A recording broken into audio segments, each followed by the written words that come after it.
Some of applications of trigonometry అనేటటువంటి యూనిట్లో 13th some ఇప్పుడు చూద్దాము ఈ వీడియోలోని. అయితే వీడు ఏం చెప్తున్నాడనేది జనరల్గా అర్థం చేసుకునేలా ప్రయత్నం చేయండి, తర్వాత సమ్ చదివితే మీకు అర్థమైపోతుంది.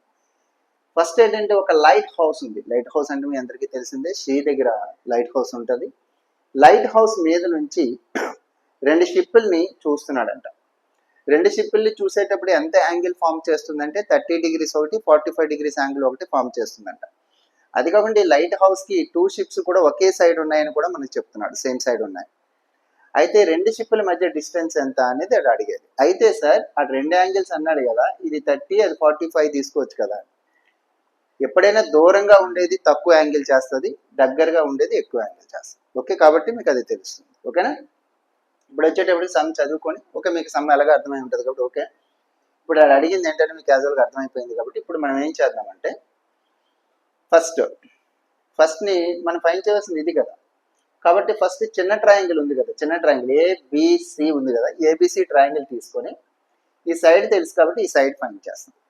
మనం తీసుకున్న 45 degrees యాంగిల్కి ఆపోజిట్లో ఉండేటటువంటి సైడు ఆపోజిట్ సైడ్, దానికి పక్కన ఉండేటటువంటి సైడ్ మనం తీసుకునే యాంగిల్కి పక్కన ఉండేటటువంటి సైడ్ని ఎడ్జసెంట్ సైడ్ అంటారు.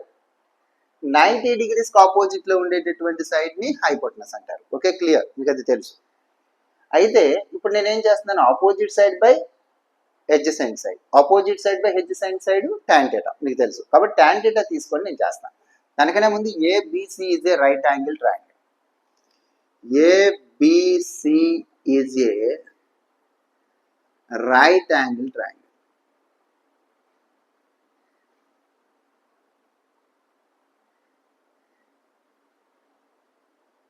Right angle triangle. ఇక్కడ వచ్చేటప్పటికి చెప్పాను కదా tan θ తీసుకుందామని. tan θ ఎందుకు తీసుకుంటున్నాను, ఏం సార్ cot θ తీసుకోవచ్చు కదా. ఎస్, cot θ కూడా తీసుకోవచ్చు. Opposite side by adjacent side అని తీసుకుంటున్నాను, లేదా adjacent side by opposite side అని తీసుకున్నా సరే cot θ కూడా తీసుకోవచ్చు. tan θ equals to opposite side by adjacent side.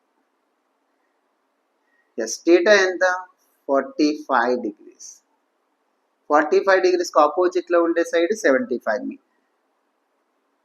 Adjacent side తెలియదు, adjacent side BC. Okay, tan 45 degrees 1 కాబట్టి 75 బై బీసీ. బీసీ డివైడ్ చేస్తుంది యువతల వైపు వస్తే మల్టిఫై చేస్తుంది. BC 1 sir BC equals to 75 meters. BC కూడా 75 meters వచ్చాయి.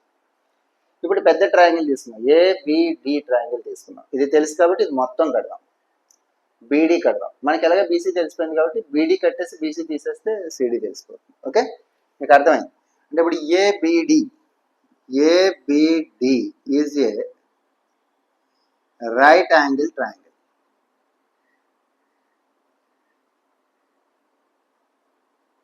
Right angle triangle. tan θ equals to opposite side by adjacent side. Okay, ఇప్పుడు వచ్చేటప్పటికి tan θ ఎంత 30 degrees. ఆపోజిట్ సైడ్ 30కి opposite side 75 by adjacent side మనకి తెలీదు బీడీ. ఇప్పుడు చూస్తే tan 30 degrees 1 by √3. Okay, equals to 75 బీడీని ఎలా రాయొచ్చు, బీసీ ప్లస్ సిడి. ఓకే, ఇప్పుడు ఇక్కడ ఏదైతే టర్మ్ ఉందో ఆ టర్మ్ని క్రాస్ మల్టిప్లై, ఇటు ఫ్రాక్షన్ ఉండి మధ్యలో ఈక్వల్ టు ఉంటే క్రాస్ మల్టిప్లికేషన్ చేస్తాం. దీన్ని మల్టిప్లై చేస్తే 1 చేత మల్టిప్లై చేస్తే అదే వస్తుంది, BC plus CD. 75 into √3 75 √3.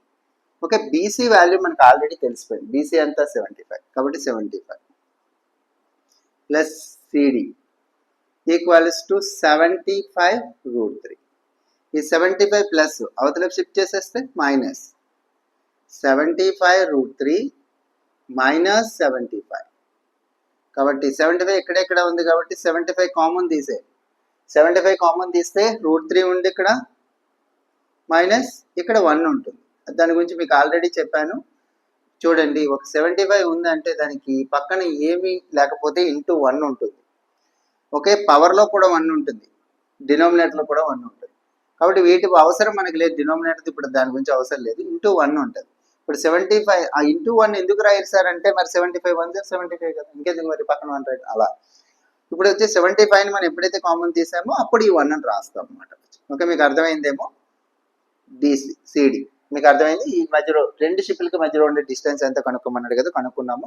Okay, video మీకు నచ్చినట్టయితే, నేను చెప్పే విధానం మీకు నచ్చినా సరే ఒక లైక్ ఇవ్వండి, మీ ఫ్రెండ్స్కి షేర్ చేయండి. నెక్స్ట్ వచ్చేటప్పటికి మీరు ఖచ్చితంగా కామెంట్ అయితే రాయండి, అది బ్యాడ్ అయినా మంచి చెడు ఏదైనా నేను ఎలా చెప్తున్నా అనేది మీ ఫీల్ ఏంటనేది ఖచ్చితంగా కామెంట్ బాక్స్లో తెలియజేయండి. Thank you for watching.